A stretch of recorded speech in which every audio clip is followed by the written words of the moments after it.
I'm Hogan. Now, let me show you how to operate the digital control.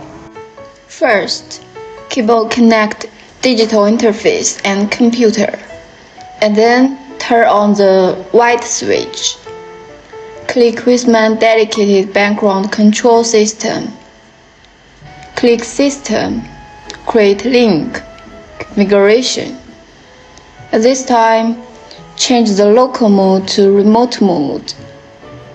First, set the voltage to 2 kW and the current to 2 mA. Of course, our voltage and current can be set according to our own requirements. Click Open the curve window, Record, Configuration.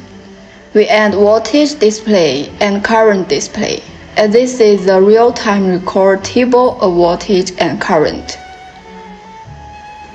Then we click High Voltage On, and this time the voltage value displayed on the DL series is the voltage value we have given.